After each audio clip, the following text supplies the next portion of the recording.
여러분 안녕하십니까, 진성호입니다. 헌법재판소가 금수완박 법안, 그러니까 검찰의 수사권 완전 박탈 법안에 대해서 절차는 위헌 요소가 있으나 결과는 유효하다는 아주 이상한 판결을 내놓았습니다. 여기에 대해서 이원석 검찰총장이 작심 발언을 했습니다. 실제 금수완박 법안이 국회에서 처리되더라도 그것을 활용하는 것은 검찰입니다.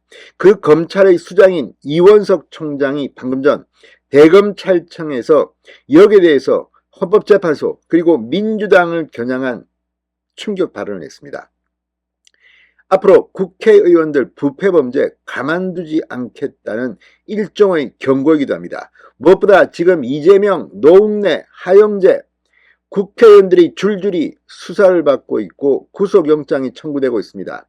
국회가 지금 방탄 이 역할을 하고 있고 체포동의안을 부결시키기도 하고 가결시키기도 하지만 여기에 흔들림 없이 검찰은 부패 범죄자는 국회의원이든 재벌이든 다 잡아넣겠다고 말했습니다. 실제 잡아넣고 있다고도 말했습니다.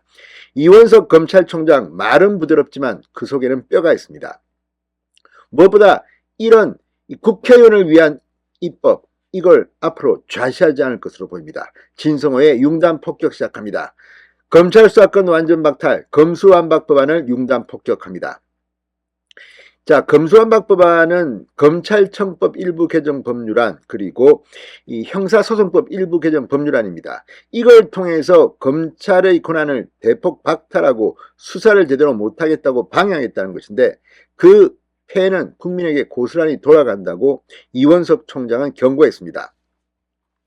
자, 최근 헌재가 검수완박 법률 관련 권한쟁의 심판 사건에서 이 법의 효력을 유지한 데 대해 이원석 총장은 헌재 결정을 두고 여러 해석들이 있지만 국민들은 기본권 보호와 직결되는 중요한 법률이 이처럼 절차와 과정을 무시하고 위헌적으로 입법되어서는 아니 된다는 본뜻만큼은 공감할 것이라고 말했습니다.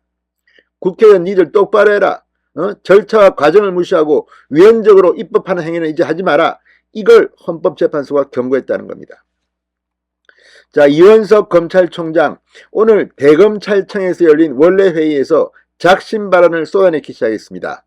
작년 4월부터 최근까지 1년여 동안 소위 검수완박 법안의 입법과 헌법재판소의 결정을 둘러싸고 사회적 갈등과 대립이 극심해지고 소모적 논쟁과 함께 불필요한 국가적 에너지의 낭비 또한 막심했다.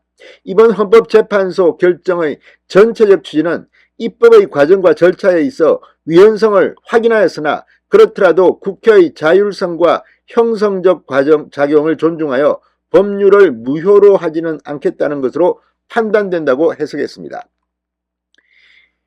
이원석 총장은 철학적인 발언도 했습니다. 자연과학은 실험실에서 수만 번 거듭 반복해 실험할 수 있으나 사회과학에는 실험실이란 존재할 수 없다. 설익은 실험은 그 대상인 사람과 사회에 어떠한 악영향을 미칠지 헤아릴 수조차 없다. 더욱이 국민의 생명과 안전, 재산과 직결된 형사 절차에서는 작은 오류나 허점도 있어서는 아니 되며 형사법령과 제도의 변경은 국민들의 의견을 반영하고 치열한 토론과 수기 그리고 소수의 목소리에 대한 존중을 거쳐 빈틈없고 완벽하게 이루어져야 한다고 말했습니다. 이건 정말 국회의원들을 꾸짖는 겁니다. 특히 민주당, 문재인.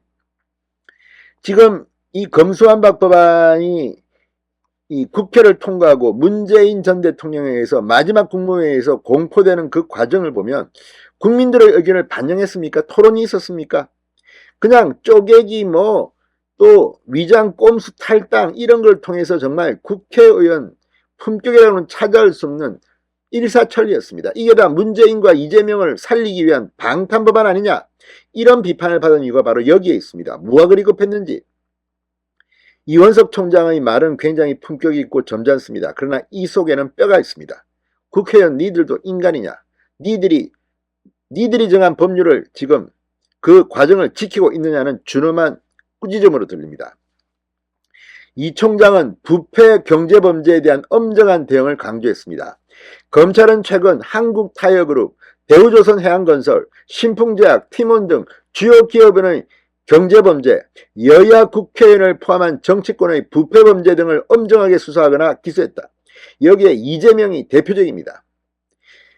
자, 그러면서 성폭력, 스토킹, 전세 사기, 보이스피싱, 아동학대 등 민생범죄에 철저히 대응하는 것은 검찰 본연의 기본적 책무이지만 공동체의 토대와 가치 자체를 허무는 부패범죄와 경제범죄에 엄정하게 대응하는 것 또한 검찰에 주어진 막중한 사명임을 잊지 않아야 한다고 말했습니다. 자, 이원석 검찰총장의 이 발언을 들으면 뜨끔하는 사람들이 있을 겁니다. 근데 이재명이 대표적인 사람 아닐까 싶습니다. 그러면서 피해자와 피해가 그대로 눈에 드러나는 범죄에는 누구나 공분하지만 은밀하게 숨겨져 직접적인 피해가 곧바로 드러나지 않는 부패, 경제, 공안, 선거범죄 등은 결국 그 폐해로 인하여 공동체의 토대를 무너뜨리게 되므로 기민하고 철저하게 대응해야 한다. 법은 신분이 귀한 자에게 아침하지 않으니 법 앞에 예외도 특혜도 성역도 두지 말고 누구에게나 동일한 기준과 잣대로 엄정하고 공정하게 적용하고 집행해 주기 바란다고 당부했습니다. 자, 여기에 나오는 부패, 경제, 공안, 선거범죄 이런 것들을 지금 민주당이 주체가 된 검수완박법안은 상당히 제한하고 있습니다.